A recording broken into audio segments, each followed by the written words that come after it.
Garden को upgrade करने की सोच रहे हैं, सॉइल लेस बना रहे हैं अपने पॉट को, तो इस वीडियो को जरूर देखें। पहले जान लेते हैं कि वेटलेस सॉइल का बेनिफिट क्या है। इसके बहुत सारे बेनिफिट है, लेकिन जो कुछ इंपॉर्टेंट है वो इसके ग्रोथ को बढ़ा देता है। सीड जर्मिनेशन कटिंग में यदि आप सॉइल लेस मीडियम यूज करते हैं तो चांसेस डबल हो जाता है। रूट रॉट की समस्या खत्म हो जाती है। पेस्ट और डिजीज नहीं होते हैं। हैंगिंग प्लांट आराम से आप कर सकते हैं। प्लांट को मैनेज करना, पॉट को मैनेज करना, आप एक हाथ से अपने पॉट को उठा सकते हैं। Guys, vertical garden, compact balcony, apartments, उनके लिए ये लग्जरी नहीं, रिक्वायरमेंट है। सॉइललेस मीडियम में एक होता है वेल ड्रेनिंग सॉइल और एक होता है मॉइस्चर रिटेनिंग। वेल ड्रेनिंग में आता है प्यूमिस, सिंडर एंड परलाइट या चारकोल या लेका बॉल। और मॉइस्चर रिटेनिंग में आपका आता है cocopeat, coconut chunk, sphagnum moss, peat moss. सबसे पहले देखते हैं वेल ड्रेनिंग मटेरियल में, जैसे कि परलाइट, सिंडर, लेका बॉल और प्यूमिस। यदि आप इनको यूज कर रहे हैं तो सबसे पहले आप इसको स्टेरिलाइज कर लीजिए, बहुत अच्छे से धो लीजिए। लेका बॉल को तो ओवरनाइट भिगा कर भी रख सकते हैं। मैं इन चारों मटेरियल को भिगा कर ही यूज करती हूँ। पूरा 24 आवर्स में इसे हॉट वाटर में भिगा कर फिर 2-3 बार पानी से डालकर, पानी में अच्छे से धोकर स्टेरिलाइज कर लेती हूँ एंड देन मैं इसको प्लांट के लिए यूज करती हूँ। लेका बॉल बार बार यूज हो सकता है, that is the beauty of लेका बॉल। आप यदि एक प्लांट में दूसरे पॉट में चेंज कर रहे हैं, उस समय आप बस इसको गर्म पानी से धो लीजिए और फिर से ये तैयार हो जाएगा दूसरे पॉट के लिए। सारे वेल ड्रेनिंग मटेरियल बहुत अच्छे मॉइस्चर रिटेनिंग होते हैं और ये वेल ड्रेन बना देते हैं आपके सॉइल को, और रूट रॉट की भी समस्या नहीं होने देते हैं। वेल ड्रेनिंग मटेरियल का जो कॉन है, उसमें न्यूट्रिशन नहीं होता है और इसमें आपको लिक्विड फर्टिलाइजर से टॉप अप करते रहना है, जो आप घर में बना सकते हैं किसी भी वेस्ट या छिलके से।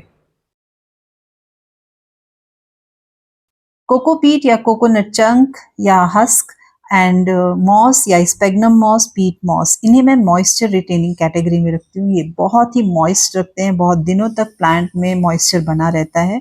और कोकोपीट की तो ये खास बात है कि उसमें फॉस्फोरस और पोटेशियम नेचुरली रहते हैं, लेकिन जो आपका मॉस है, पीट मॉस या स्पेग्नम मॉस, उसको आपको टॉप अप करना पड़ेगा फर्टिलाइजर से।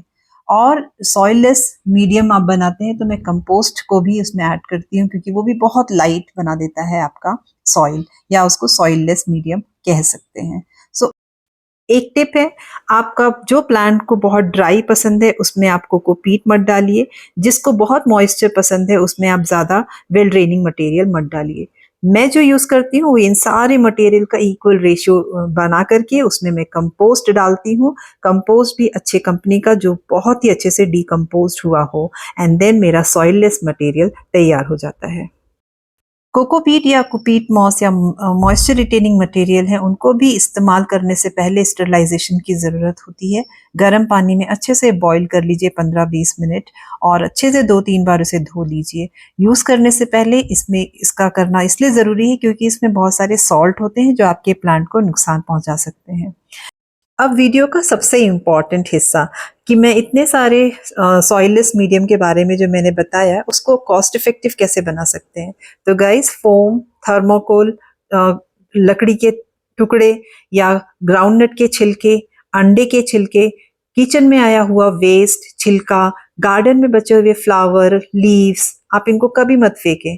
कॉयर, कार्डबोर्ड जो ट्रांसपोर्ट में आपको मिल जाता है, सूखी पत्तियां, सूखे टहनी, ये सारी चीजें आप अपने गमले के लोअर पार्ट में कम से कम हाफ या 1/4 अच्छे से भरकर, फिर आप सॉइललेस मीडियम का जो मिक्सचर आपने जो बनाया है वो सारा एक इक्वल रेशियो में मैंने सारे मटेरियल को मैं मिक्स करती हूँ अपना सॉइललेस बनाने के लिए, और उतना ही हिस्सा मैं कंपोस्ट का भी ऐड कर देती हूँ और 20% में गार्डन सॉइल मिला करके बहुत अच्छा एक वेटलेस सॉइल, कम पैसों में भी, ये ज़्यादा मुझे पूरा गमला नहीं भरना पड़ेगा क्योंकि मैंने आधा गमला तो इन वेस्ट मटेरियल से भर दिया है।